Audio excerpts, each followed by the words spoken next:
All right. Well, thank you guys for coming today to our Chino Valley Chamber Leadership presentation on the coronavirus and its impact for our businesses.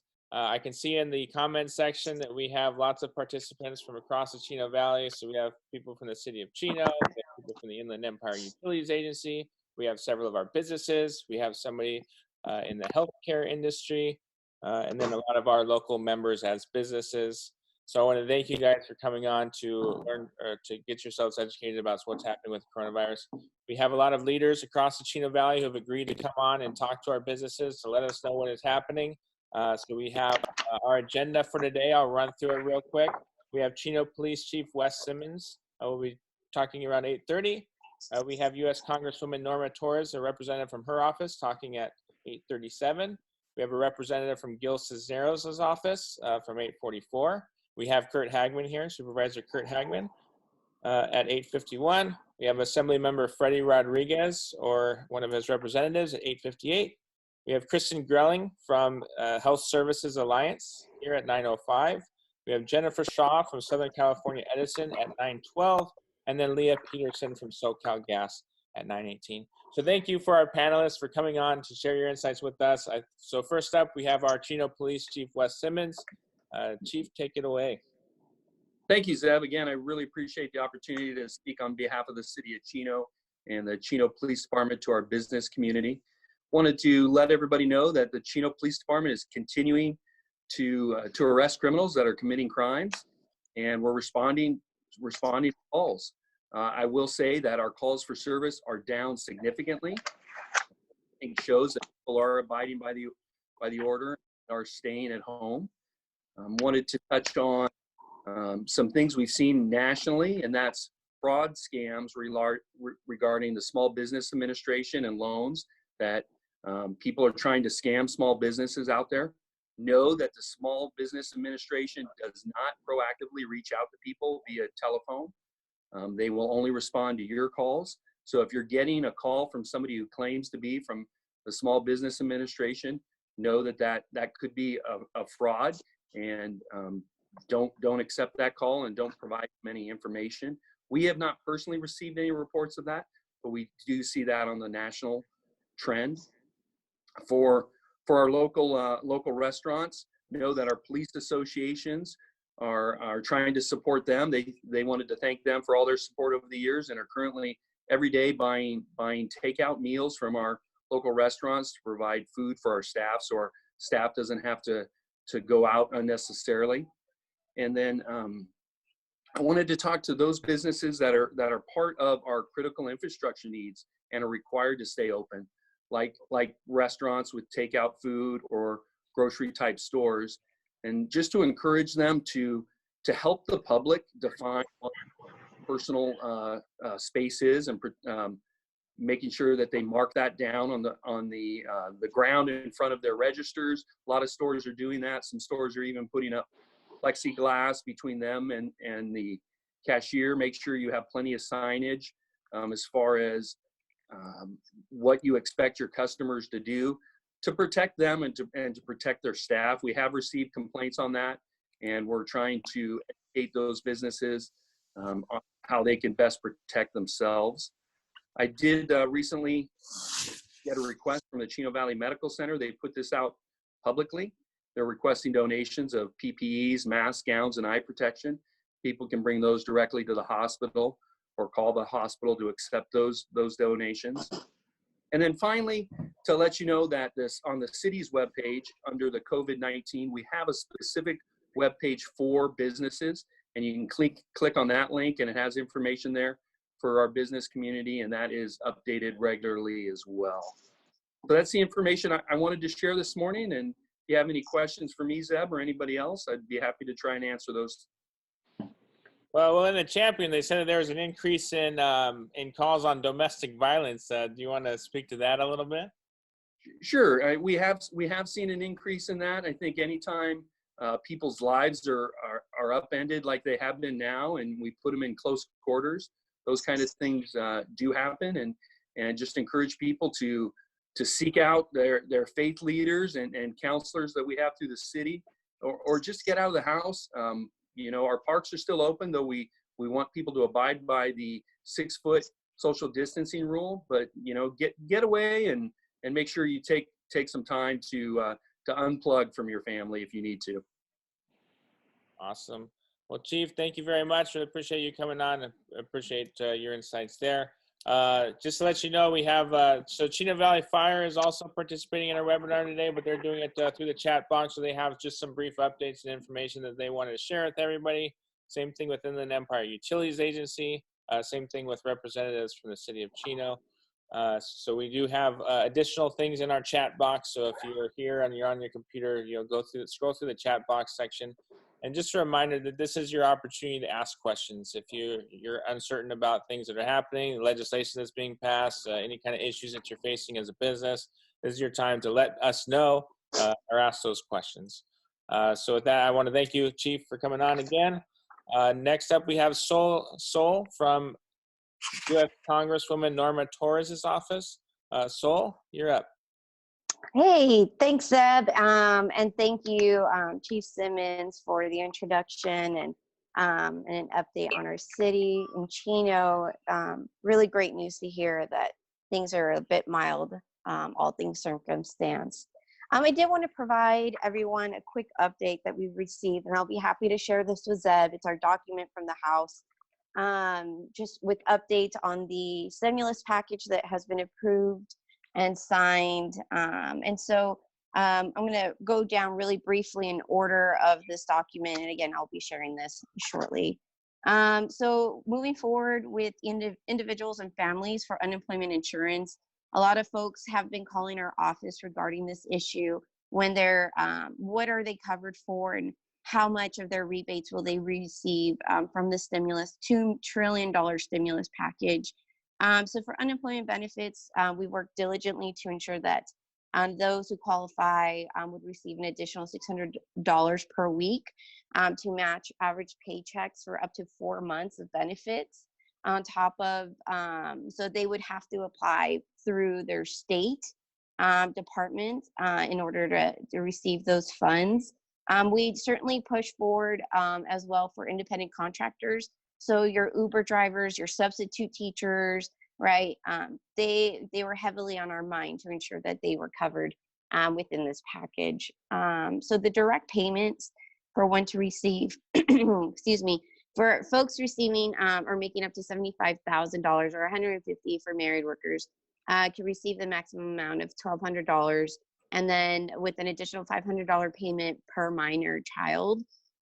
These payments would decrease altogether depending on how high they would make. So $99,000 or $198,000 for married workers would be the bracket for collecting that rebate.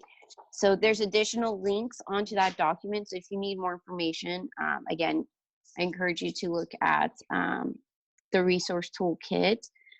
Supplemental Nutrition Assistant Program, SNAP.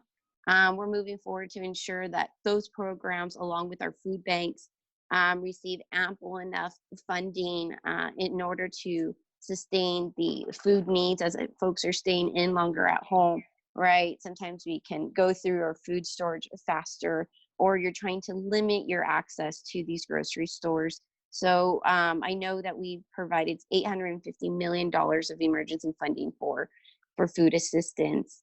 The homeowner and renters protection. So any homeowners with FHA, USDA, or VA, there's mortgage forbearance.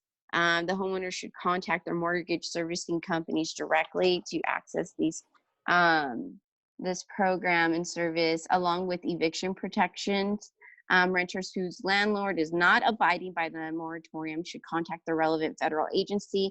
You feel free to contact us if that's your best source of contact, or their local legal aid office. Excuse me. Let's see. There's an emergency paid leave, and so the package includes $900 million to help low-income Americans and their families heat and cool their home. And with the paid leave, We are certainly gathering more information from the administration's office to ensure that resources and support are there for our businesses to help their employees or themselves if they aren't feeling well. If they're, as the CDC is encouraging, if you're not feeling well, stay at home. If for whatever reason you are tested positive with the coronavirus, to help those get past through this difficult and quite scary time.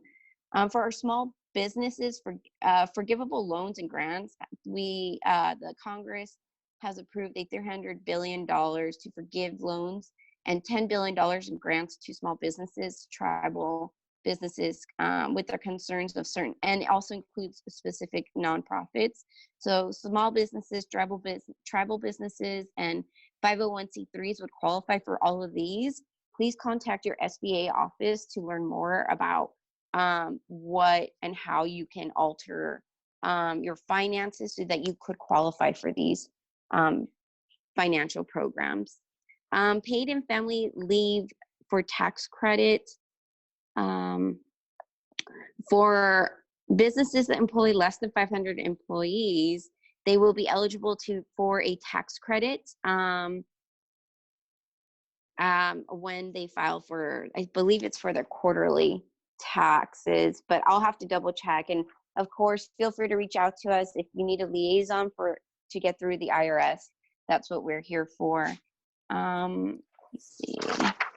And then just moving quickly into student and educators, right? We're moving forward in trying to help students with loan relief, and for borrowers, either pausing their payments, avoiding forced collection, halting negative credit reporting.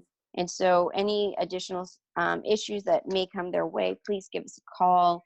We're partnering together with our school districts to ensure that students continue to get those meal programs directly. And so if you need a list, if you don't know where to get your grab and go from your school district, please feel free to reach out. Or if you need a specific times, we're here to help. And last but not least, of course, we're allocating funds for our veterans to ensure that they get the guidance funding and initiatives to get access to healthcare directly. And so that's just a quick package that came from the House, from leadership. And so what we've been doing here on the ground, it's quite a mouthful, but we have already a 100-page packet that we've are putting together directly, a report that we submit to the Congresswoman every day.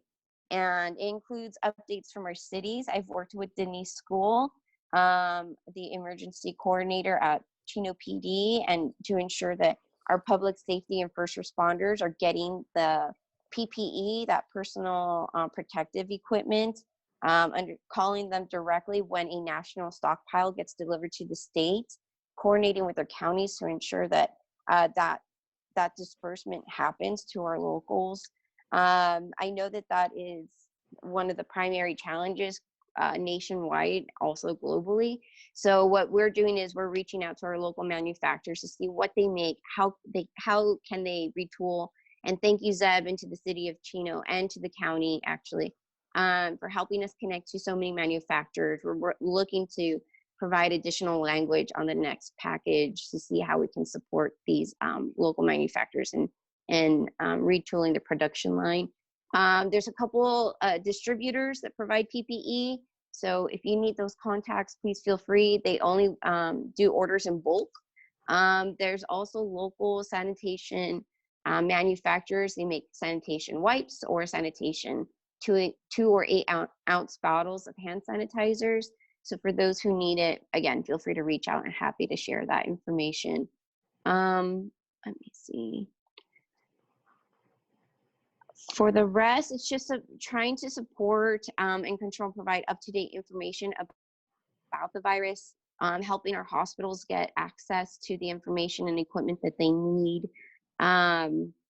We're also trying to do proactively outreach to vulnerable communities, so our nursing homes. So right now we're putting together a list to ensure that they aren't falling into some sensitive or contaminated areas, right? And making sure that there's state protocols on all nursing homes. Should say one of those seniors be ill, there's been articles from UKIPA and the more notable story up in Washington where our senior homes have been drastically impacted by this virus. So I do hope to get the Congresswoman in by the next one. Apologies, Zeb. It's just been really crazy for her bouncing off of committees and caucuses on the Hill, let alone with the many needed phone calls here in the district office. So I'll be here if there are any other questions for us. And thank you so much for putting this together. Awesome, you're welcome. No need to apologize. I totally understand. I know that all of us are kind of running around in a lot of different scenarios, so no needs for apologies there. We did have a question about the Paycheck Protection Program via the SBA. Can you kind of elaborate on that a little bit? You know what, for that, I would love to be able to chime back a little bit more with our legislative team, just because I haven't been fully briefed on that issue, but I'm more than happy to get a summary on it. Was there a specific question? They just said, do you apply for the Paycheck Protection Program via the SBA or a local SBA approved bank? So that was the question. It should be with your SBA. It should all go through SBA, is my understanding. But I can get clarity on that. Okay, good. Yeah, and we had some calls about that as well. And just so that you all know, what we're doing is we're taking all the information from from the panelists that you're seeing here. They're sending out this information. We're updating it on our website on our coronavirus update page. So all of those most up-to-date pieces of information. We did have a couple of calls yesterday about that specific program, about trying to get those fundings, whether they should go through the bank or through the SBA. So that would be a helpful answer to that question for sure. Sure, absolutely. I'm happy to get more information on that issue. Okay, awesome. And then next we had Stephanie Wade from Congressman Cisneros' office, but I don't see her on here yet. So I am going to give it up to our county supervisor, Curt Hagman. Curt, are you ready? Yeah. Good morning, everyone. Hey, it's great to be here. Thank you guys for following the state and the county orders. I know it's tough on all the businesses out there, especially with some, like entertainment and restaurants. It's been real tough, and we're trying to respond to everything we can. A lot going on at the county level. We are the operational side of the state and feds for the most part, so we're trying to be helpful, pass on that information too. So the one thing you remember today is please go to the county website as we decipher what's coming from the Hill, what state's doing, the new orders. It seems like it changes almost daily. We're trying to put that information on our website. We're trying to blast it on our social media as well, as each day happens. A lot of questions on tests. So kind of let me go through explaining how the tests work. We have our own county lab. It's actually one of the better ones in the West Coast. It has limited amount of accessibility. If we had all our reagents, we had all our test kits that we wanted in the world, the maximum we could do is like 500 a day. Now we don't have that. We are hurting like every other jurisdiction in the country on the reagents, test kits, and all this stuff because it comes from CDC, and frankly, we don't have very many coming in. They're trying to reserve those for public safety, nurses and doctors in the front line, and those who are in critical position at the hospitals to find out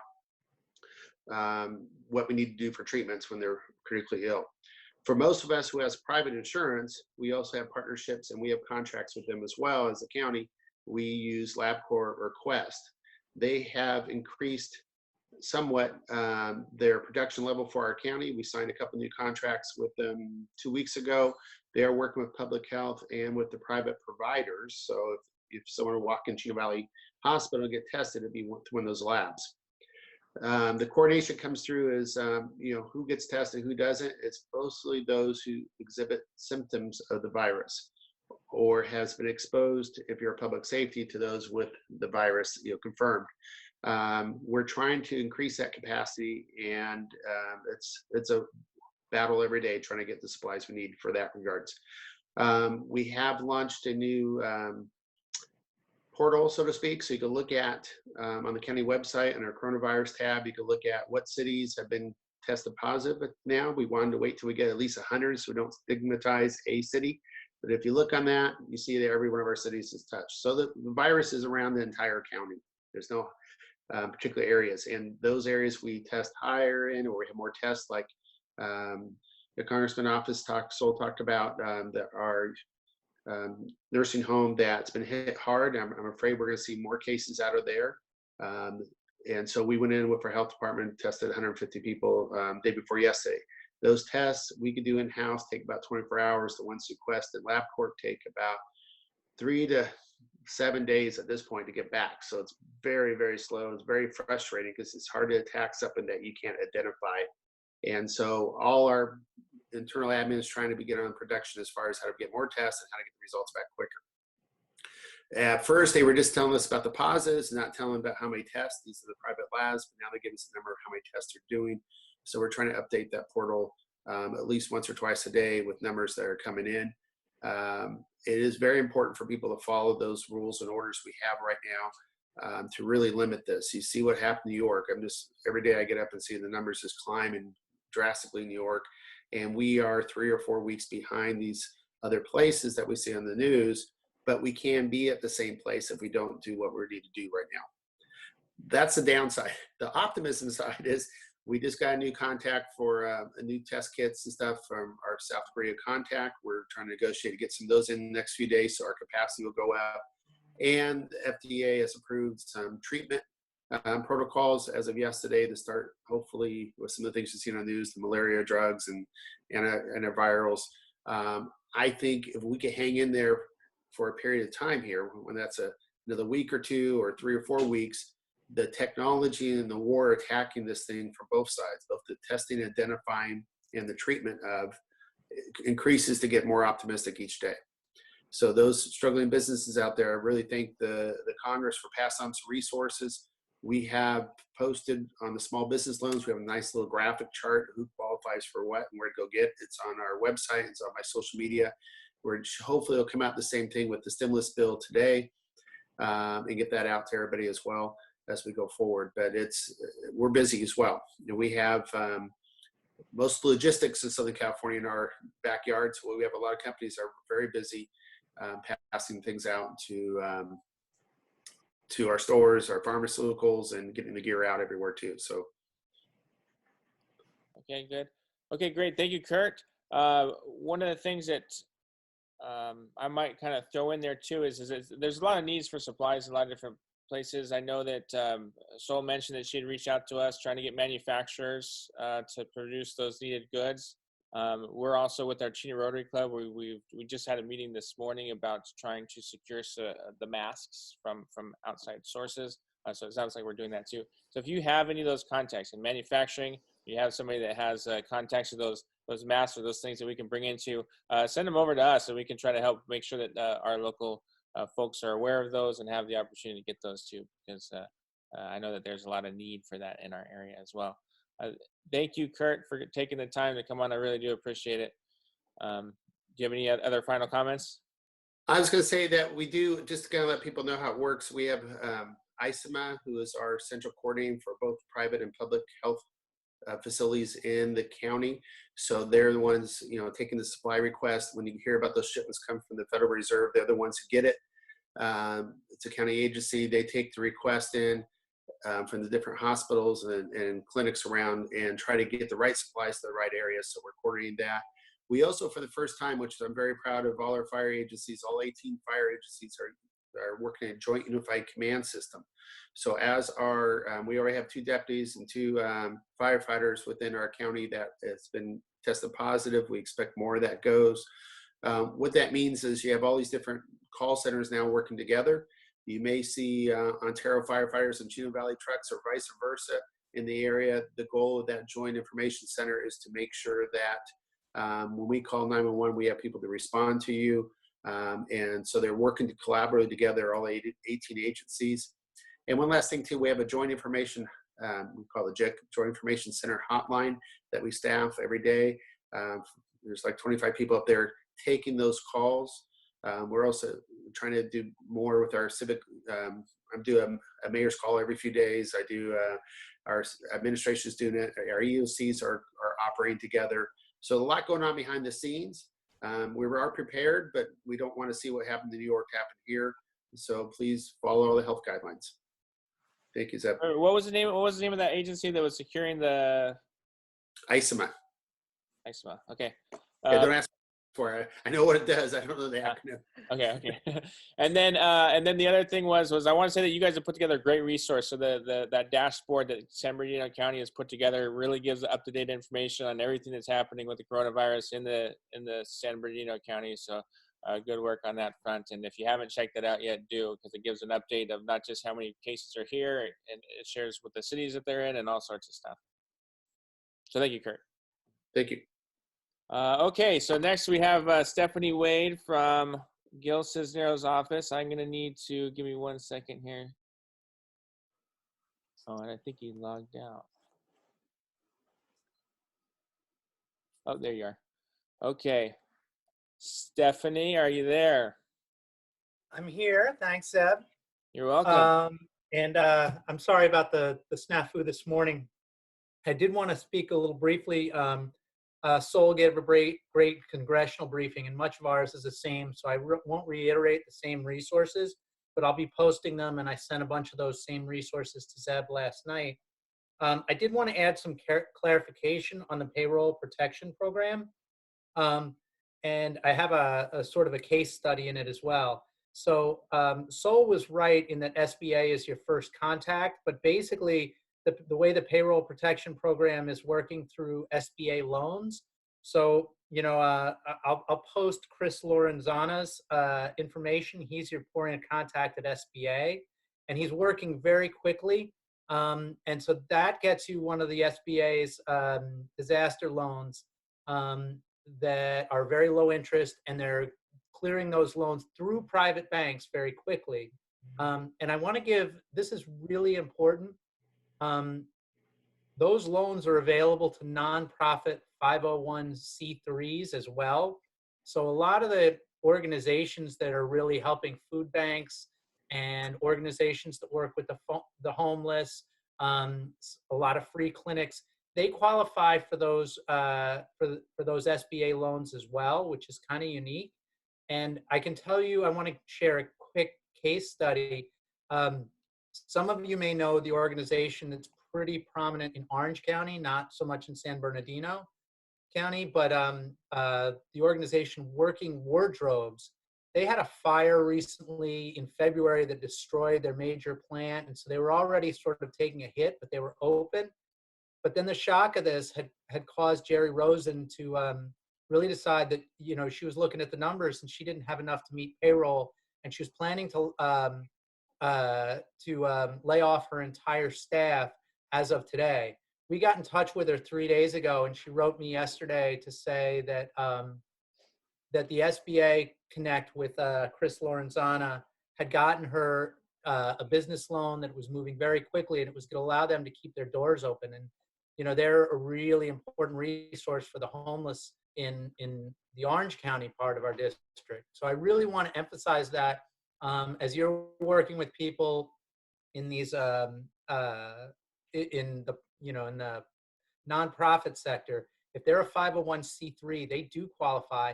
And we're also looking at trying to help out chambers and adjust the legislation to allow chambers to access that funds. But their tax filing status is a little different because they have the ability to operate politically. So we're working on that, and we may be signing on with a letter on that. But you know, at the moment, we can't offer that for the chambers, but for a lot of other nonprofits, we really hope you'll be looking at those resources. The other thing I'll highlight is that there are a lot of businesses that are really hurting right now that have applied for government interruption insurance, which is often a major part of their business policies. And those and a lot of the insurers they're finding are saying, well, this is an act of God that's not covered by your policy. While that's really primarily a state issue, the congressman is very concerned, and he signed on with on a letter and is helping to promote a letter from California congressional delegates to the state insurance commissioner, Ricardo Lara.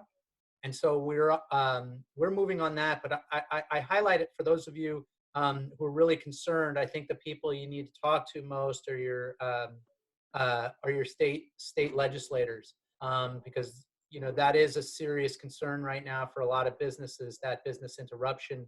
And businesses, as you all well know, have been forced to shut down based on a government order. So our interpretation of that is that's precisely why you have that insurance. So again, the congressman is trying to be supportive on that front, but you may have some work to do with your state legislator. And I think that's about it, except to say that I'm going to be posting a short CARES Act brief that's both in English and Spanish, which is a little shorter, but I think the Spanish may be particularly useful. And then I'm going to be posting the SBA contact again here in the chat. And I know Zeb has it, and I think he's posted it on the website. Zeb, that's all I got.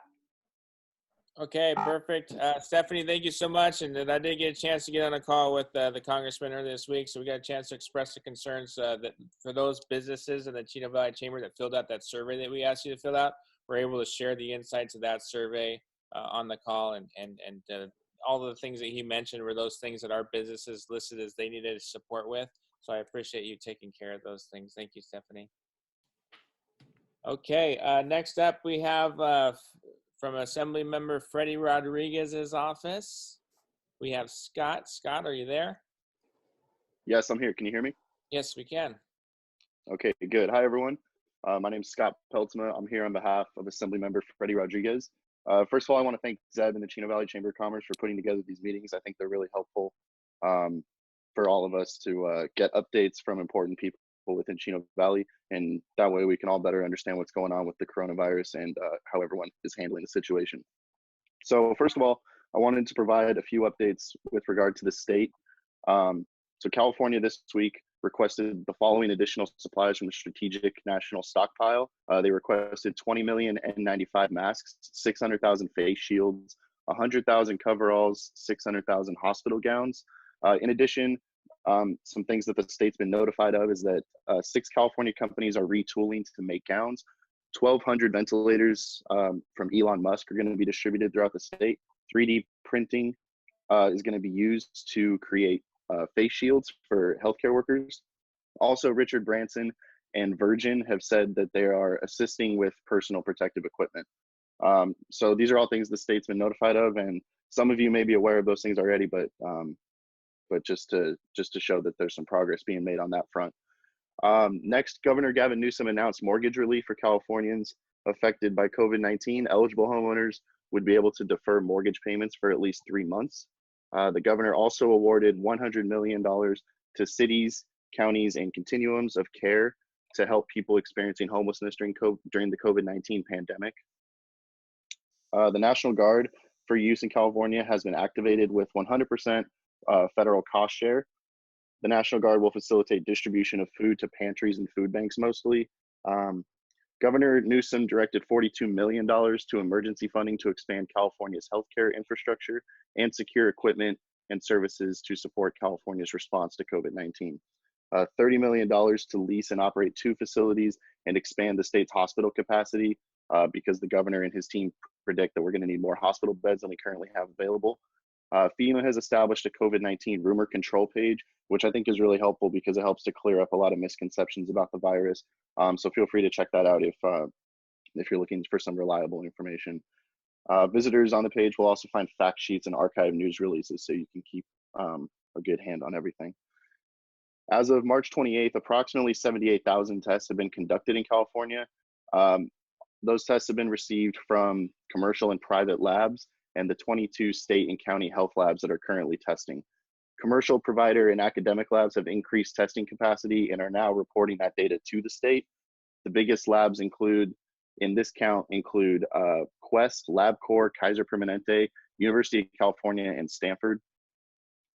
Then a couple of more recent news updates from the state. Yesterday, Governor Newsom issued an urgent call for healthcare workers to join the state in caring for an expected surge of COVID-19 patients, while announcing an executive order to expand the services medical professionals can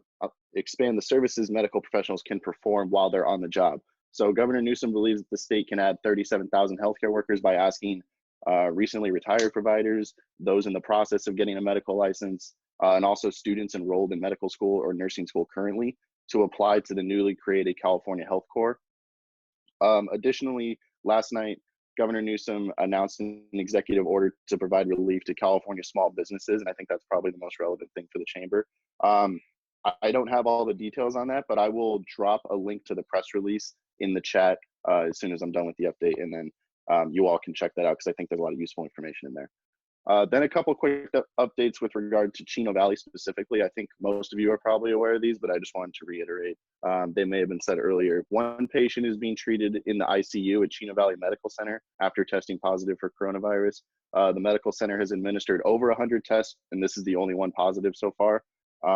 Also, according to the California Department of Corrections and Rehabilitation, 4 employees at the California Institution for Men in Chino have tested positive for coronavirus. The names, ages, cities, and residences and ranks of the 4 CIM employees were not disclosed, nor were the counties in which they received positive tests. They're among 12 prison employees and 1 incarcerated inmate statewide confirmed to have contracted the virus.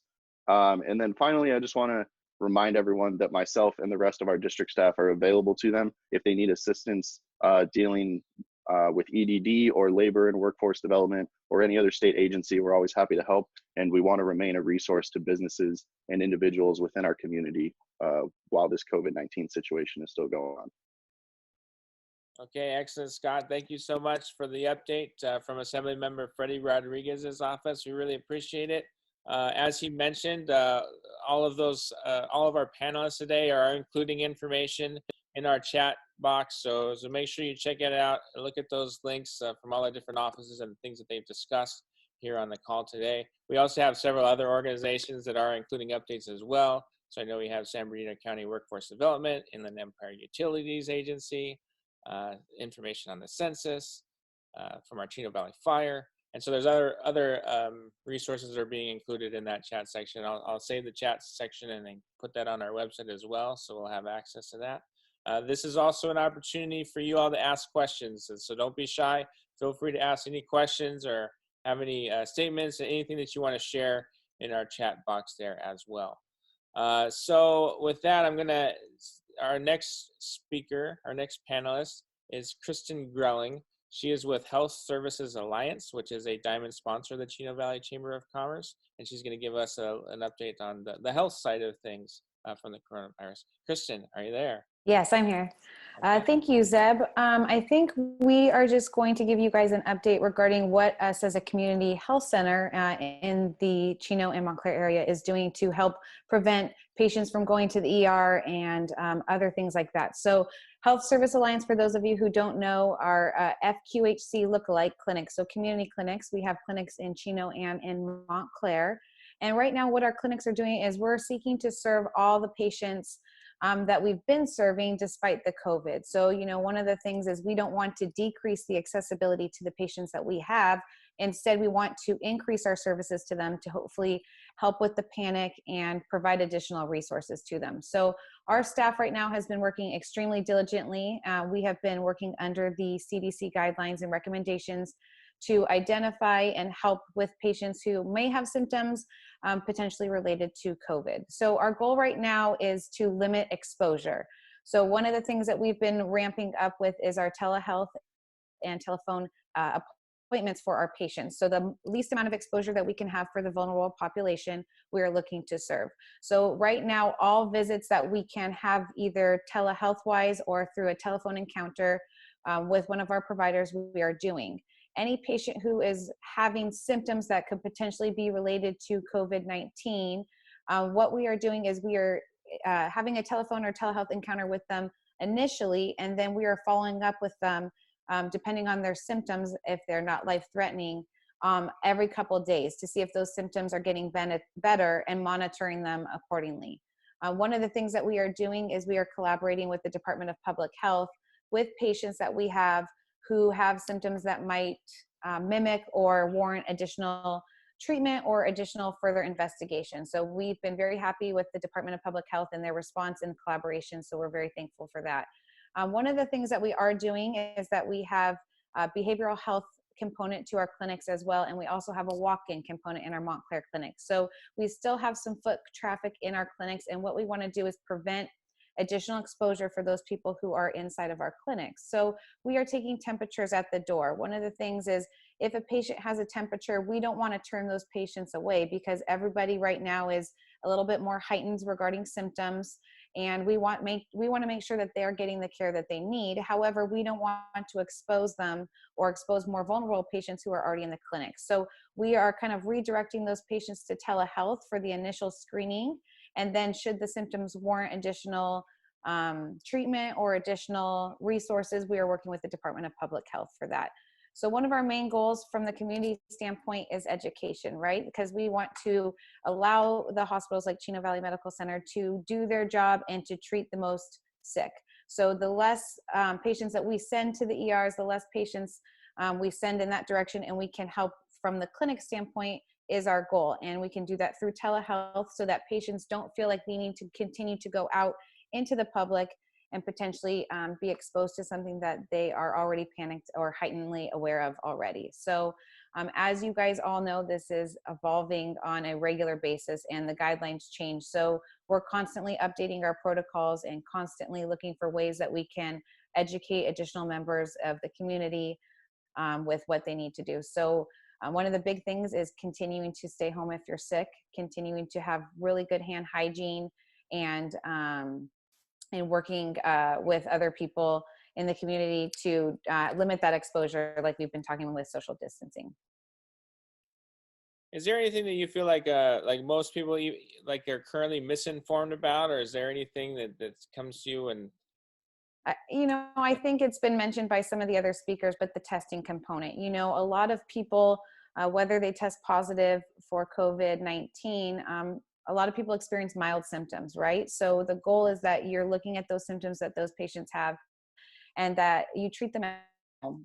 You want to keep them kind of isolated into a specific area rather than having them continuing to go into a clinic. Our goal is not to have a patient who has flu-like symptoms or COVID symptoms come into the clinic 4 times to get checked. It's to keep them at home and having that constant communication and that constant interaction with the provider so that they feel comfortable and they feel safe and reassured for what they're doing. But I think the big thing that we're experiencing is, everyone wants to get tested to make sure that they, do they have it? Do they not have it? And one of the things you have to keep in mind is a test is specific to that day, right? So you get tested on that specific day and it might be negative. It doesn't make you less vulnerable from getting it another day of the week. So what we're really focusing on is trying to reassure patients with symptoms through the telehealth component on treating the symptoms and keeping them at home and away from other people and managing it with kind of the simple things like washing hands and wiping down surfaces and things like that. And then just for clarification, maybe you don't know the answer to this, but when we're talking about like mild symptoms, right? Mild versus major, when you say mild, like what does that look like? Is it like maybe it's there, maybe it's not, or is it something that you definitely know you have, but it's just like not nearly as like life-threatening?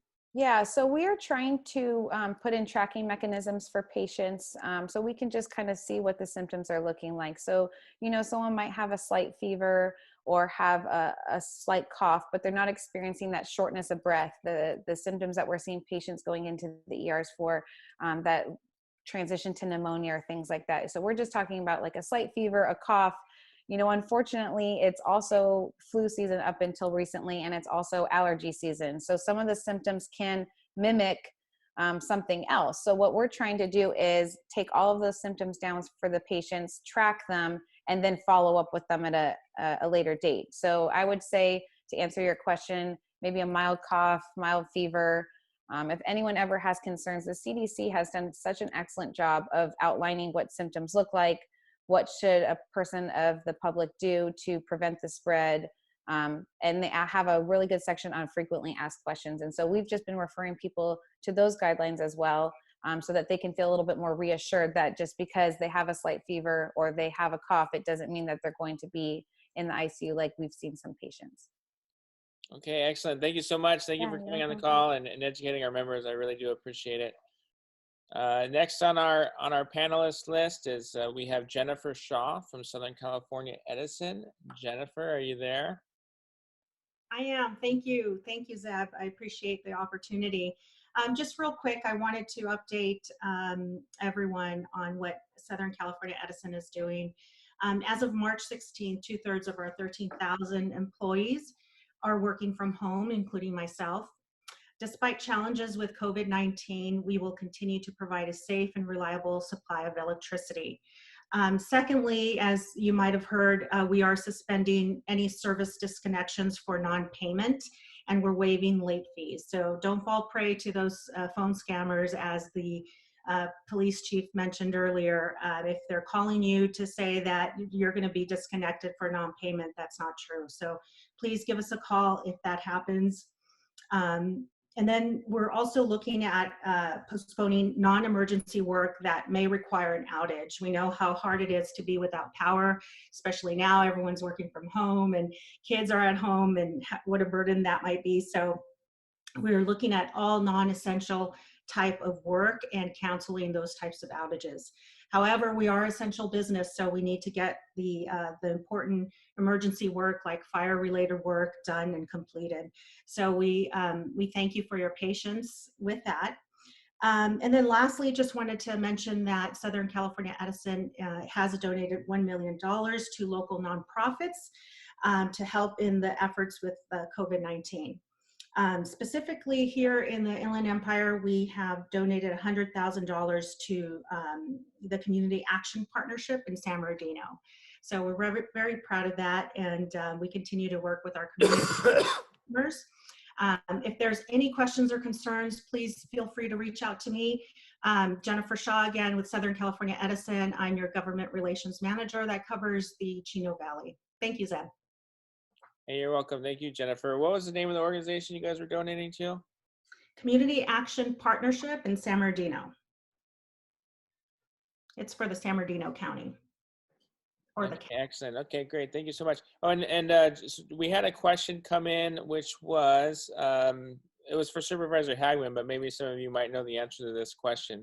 It was, how often will the county's positive cases by city be updated?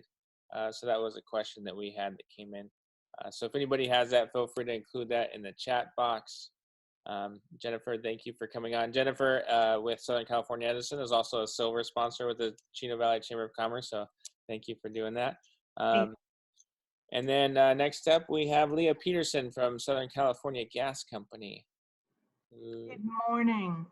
Zeb, thank you so much for organizing this, and many of the things that I reported on last week and that Jennifer just reported on as well. For the utilities is similar. We are not doing any disconnections for service. Additionally, as Jennifer mentioned, we are now seeing a lot more scams, phone scams, where people are being contacted and being told that they're going to have their service cut off if they don't pay immediately. Please don't follow that. We're not doing any service disconnections. And the other thing is we're also established a fund for organizations, particularly those that are on the front lines of the being impacted by the COVID virus. That fund is for nonprofit organizations, what they can do in order to access it. I've sent the web link to Zeb. You can also contact me. I've put my name and contact information on the chat line, but what I'm looking for is organizations, nonprofit groups that, such as Meals on Wheels for seniors, or other organizations such as the YMCA that was working to put together meals for students that are now not in school. I sit on the Riverside County Workforce Investment Board. I assisted them getting a $25,000 grant, and that specifically will be used to assist them with unemployed workers so that they can go out and get in contact with businesses that are currently hiring, because there are businesses who are hiring. So those are the types of things that we're looking for people to apply for. And as I said, if you have any other questions, you can contact me at lpeterson@socelgas.com. Additionally, I just want you to be aware that we are considered an emergency essential service. And so we will be requiring to be out in the street. And so please, we are trained in use of protective equipment. We will respond to emergencies. If people smell natural gas, they can call our 800 number. We will respond, and we will make sure that we have gloves and masks if we have to enter the home or have interaction with the customer. So we're still out there, we're still working, and we're still moving ahead. Thank you. Awesome, thank you. And just so that you all know, both of them mentioned that they're sending us, I mean, we're getting those updates. We're trying to compile that for all the businesses in the Chino Valley to make sure that you're aware of all of that information that Leah and that Jennifer had shared earlier. So thank you for sending those over to me, and we're trying to help make sure we get the word out to our community as well. So thank you, Leah. Our last panelist for today is Rehna from the Census Bureau. Rehna, you're up. You're on mute, I think.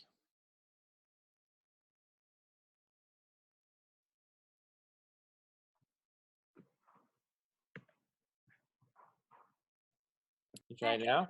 There you go. There you go. Okay. Well, good morning. My name is Rehna Mehta. I am from the United States Census Bureau. Just wanted to thank you, Zeb, and everyone part of the Chino Valley Chamber and our roundtable and all our participants. I know it is a critical time for our nation, but we really appreciate your partnership and getting out to the outreach and reaching all our residents and letting them know about the census. Numbers are increasing. The last time I talked, we were at 22%, and this morning I checked, we were at 35.7% in self-response. So numbers are increasing. We still have a lot more work to do. Tomorrow is Census Day. April 1st is Census Day. So if you need any, can't hear me? You're just talking really quietly. I have it on loud. Okay. I'll be more, is it better? Yes. Okay. So just wanted to let you know that tomorrow is Census Day. So I would appreciate everyone to please participate if they can, and let everyone know as well. There's going to be a national campaign for Census Day, so you'll be seeing a lot more on Facebook and social media. So please participate if you can, and please let everyone know about it as well. Thank you. Okay, will do. Thank you, Rehna, for coming on and sharing that update. I know that and she's also included a link there in the chat box with some information also. Ryan from the San Bernardino County Workforce Development. So if you're doing any kind of hiring, or if you're doing any kind of laying off, you definitely want to contact Ryan because they do have resources and things available to try to help assist you to make your life easier. So you want to reach out to San Bernardino County Workforce Development if you haven't already. This is also an opportunity to ask questions. So for those of you that have stayed on, feel free to ask any questions that you have. We did get an answer to a question that was posed earlier about how often is the county programs updated. So the county programs, it looks like they're trying to do it daily. So that came from Peter Rogers, and he is in County Supervisor Curt Hagman's office. So that's the plan. I think they're trying to update it as best as they can daily. So if you look back on a day-to-day basis, you'll probably see those numbers change. With that, there's like I mentioned before, we do have tons of those, tons of the organizations that represent the Chino Valley have all provided extremely valuable resources in our chat box. So make sure you run through that chat box and take a look to see if you missed anything or if there's anything that you could take advantage of. The Chino Valley Chamber of Commerce, just to let you know, we are compiling. So we're compiling all the resources that we have that we really feel like is going to be of the best impact and importance to businesses in the Chino Valley. And so we want to make sure that in the Chino Valley that these that these businesses are being taken care of. And so we put together this COVID-19 resource page on the homepage of our Chino Valley Chamber website. We're also sending emails to our email list on a daily basis to make sure we update our businesses on the newest things that are coming out, where those funds are coming from. So the question we had today about the getting those forgivable SBA loans or the payroll reprieve opportunities, those are things that we can clean up. And David asked the questions we didn't hear from Norma Torres' office. So Sol is a representative from Norma Torres' office. So Sol gave that update at the beginning. So she did give an update for Norma Torres' office. Let's see. The other things I will say is the chamber was working on putting together a place where people could go visit restaurants in the Chino Valley. So we put it's also on the homepage of our website. It's restaurants that are open and offering delivery or takeout services. So make sure you check out those pages if you're interested in getting any kind of takeout or picking something up from your local restaurants. Our restaurants are really struggling right now, so it's a great opportunity to help support those local businesses while also feeding yourself. We are going to be working, we're trying to work on a program to help expand that even more, but we haven't filled out that process yet. So likely next week, I'll be giving you an update on ways that we're going to be helping restaurants a little bit more so than we are currently. If you haven't been on an email list, I encourage you to do it. If you haven't been to our Facebook page, we're updating that regularly. Our YouTube page, we're including this video. So this video that we've recorded today will be up on our YouTube page by the end of today. So you want to definitely check that out. I appreciate that, Simon. Thank you. There's a couple other updates I had tomorrow, the Chino Valley Chamber of Commerce, we always do a normal Wednesday business at breakfast. So tomorrow morning from 7:45 to 9, we have a business consultant who is going to be coming in and talk. It's called Fly Your Business Plan. So he's a pilot. He's also going to show how you use a flight plan and how it correlates to a business plan to help educate business owners about how they can build a better business. So if you haven't been to one of our business at breakfast events, you should come tomorrow. It gives you a chance to network with other business owners, other community members, and also learn a little something along the way. So I want to thank you guys, our panelists. I want to thank all of our panelists. So here, we're still on the line here. We still have Leah Peterson from SoCal Gas, Rehna from the Census Bureau, Christen from Health Services Alliance, our U.S. Congressman Gil Cisneros, from U.S. Congressman Gil Cisneros' office, Stephanie Wade, Jennifer Shaw from Southern California Edison, Scott from Freddie Rodriguez's, from State Assemblymember Freddie Rodriguez's office, Sol from U.S. Congresswoman Norma Torres' office. I want to thank Curt Hagman from San Bernardino County Supervisor's office for coming on, Chino Police Chief Wes Simmons.